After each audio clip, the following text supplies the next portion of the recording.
بسم الله الرحمن الرحیم. ګرانو کتونکو، زه یم ستاسو کوربه ډاکټر ذاکر د پروګرام ولس غږ سره ستاسو په درانه خدمت کې حاضر یم. وړاندې کوو د مینې او خلوص نه ډکې پیرزونې. هیله مند یم چې روغ جوړ او خوشحاله وئ.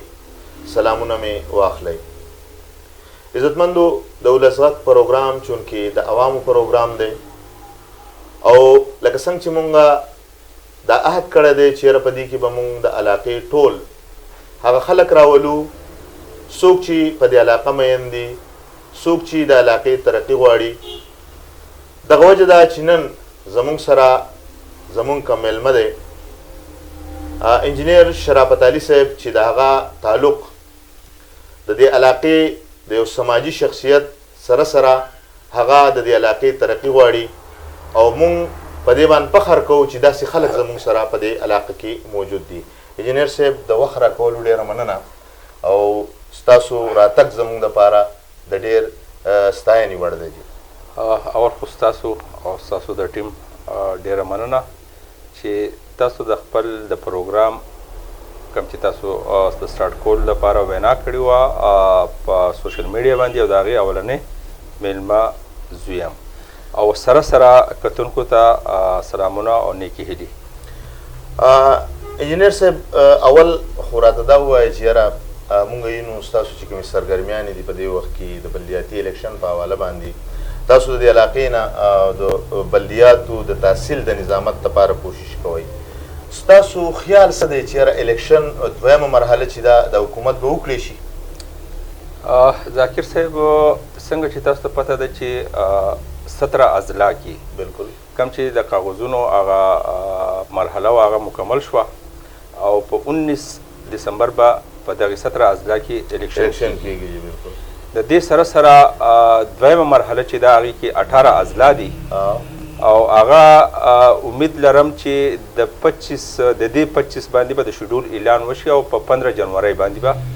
د الیکشن اعلان کېدونکی دی. په 15 جنوري خو زه حیران یم چې کم میدانی علاقې دي هلته په 19 دسمبر باندې الیکشن دی او کم چې پهاړي علاقې او د بارانونو او د واورو ډکې علاقې چې دي هغه په جنوري کې دي. تاسو وګورئ د باچا صاحب او د والد صاحب له راواله د وسه پورې په 22 دسمبر د یخنۍ چوټیانې کېږي او په 1 مارچ باندې سکولونه کولاویږي. په کار دا وه اول خو په ټول ملک کې په یو ځای په کار وه او فرض که یو ځای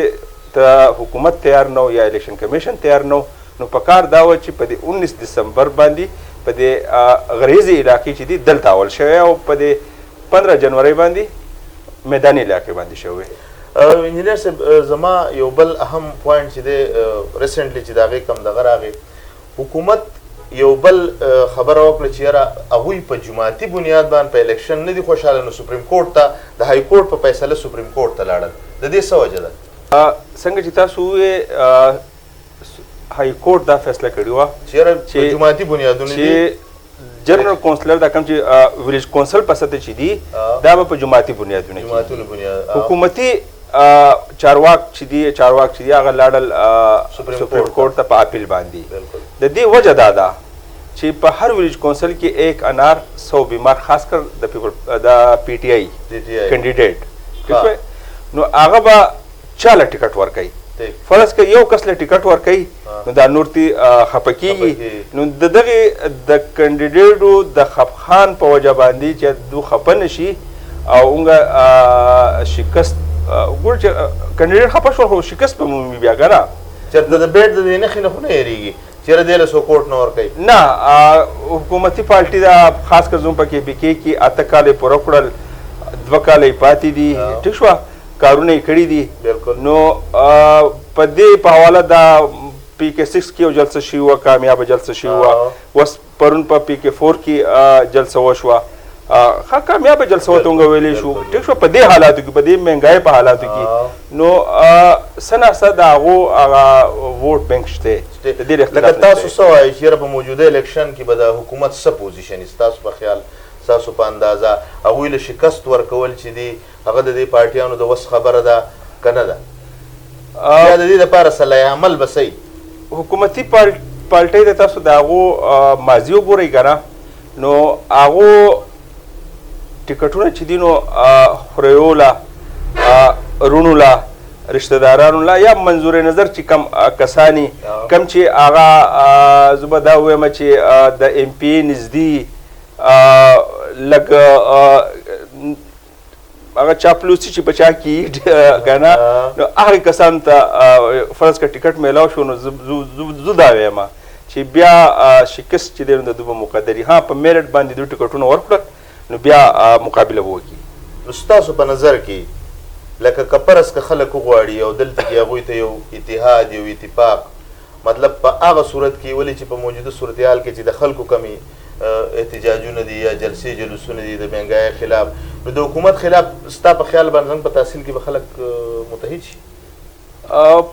یو خو پی ډي ایم ده ٹھیک شوه د پی ډي ایم له هټ کې بیا ان پی او پیپل پارټي د هغې د حصه نه ده. زوم په تحصیل کې تاسو وګورئ نو د پی ډي ایم په سطح باندې هم ښه ووټ بینک شته او بیا دا دوه پارټیانې چې دي ان پی او پیپل پارټي هغه هم ووټ بینک لري د دې اختلاف نشته خو یو پارټي یا یو کینډیډیټ حکومتي کس له په د یوازې ریس کې شکست ورکول به هغو ته لږه ګرانه مشکله به وي. د دې لپاره پکار دا ده چې دو اتحاد وکړي. تاسو وګورئ لا یو کینډیډیټ ګراوند ته نه دی راوتی خو تاسو زما هلې ځلې لیدی شئ زه تقریبا میاشت 2 میاشتې مخکې ګراوند ته ما انټري کړې ده د تحصیل میرشپ دپاره. زه دا وایم فرض کا د دغې پارټیانو مشران یو میټینګ راغواړي او په هغې کې ما هم راغواړي د یو آزاد حیثیت باندې نو زه داسې لایحه عمل جوړولی شم چې دا تحصیل میرشپ به هم ونګټو او کم از کم په دې شیشه باندې دا په ریکارډ پاتې کېږي 10 د ویلیج کونسل چیرمینان 10 دا به هم ونګټو. د هغې دپاره د اتفاق ضرورت دی او وګې چې دي هغه به یو بل ته کته کول وغواړي. یو بله خبره نن سبا چې ده نو هغه عامه ده انجینر صاحب چې یاره د ای وي ایم چې مشین کم په ووټینګ مشین دی چې یاره الیکشن د هغې دپاره بیل منظور شو چې آینده الیکشن به په هغې کېږي. ستاسو په خیال زمونږ په دې ملک کې په دې صورتحال کې په داسې معاشره کې په دې کې دغه ممکنه ده چې په دې باندې به دا وشي؟ ډاکټر صاحب تاسو ته به یا معلومات یي یا نه زموږ په پاکستان په سطح کوم چې رجسټر پارټیانې دي کومې نښې چې دي 117 رجسټر پارټیانې دي 117 اوس هغه الیکشن کمیشن هغه دغه ما پرون کتو نو 19 نښې چې دي هغه د آزاد حیثیت باندې چې څوک تحصیل میر ته وردیږي د هغې دپاره دي. په آزاد حیثیت باندې چې کم جنرال کونسلر ته چې وردیږي نو 50 نښې د هغې دي 50 نښې آزاد په حیثیت باندې خو کمې ښکلې نښې چې دي نو هغه 117 هغه وتلي دي خو دا نښې چې تاسو وینئ نو تاسو وایئ په دې کې کومه نښه زه والم د اغستو نښې پکې نشته. دغه شان د لیبر کسان دپاره 16 نښې دي د یوت دپاره 16 نښې دي د خواتینو دپاره 16 نښې دي د اقلیت دپاره 16 نښې دي. زه دا وایم چې په حکومت کې خو بلونه ډېر پاس کېږي چې د هغو پکې خپل مقصد یا خپل غرض یې پکې آیا داسې بل نشي پاس کېدی چې هر هغه پارټي چې هغه سره د صوبایي یو سیټ نه وي هغه به د هغه رجسټریشن به ختم ټیک شوه په یو ساعت کې دا بل پاس کېدی شي نو دا 117 چې دي نو دا کېدی شي چې 7 پاتې شي یا 17 پاتې شي 100 به دې کټ شي. د کوم پورې چې الیکټریک ووټینګ مشین تاسو خبره کوئ زه به دا ووایم چې په یو محله کې د یو کور په محله کې غل نه وي نو د هغه کور محفوظ وي ټیک شوه. خو چې غلی نو تو کیمرې ولګوه که تو کاټهدار تار ولګوه نو هغه کور نشي محفوظ کېدی. پکار دا ده چې څوک دا الیکټریک ووټینګ مشین خو دې دپاره دی چې د دوی شک دی چې غلا کېږي که نه نو غلا خو به څوک کوي که نه نو دغه غل ولې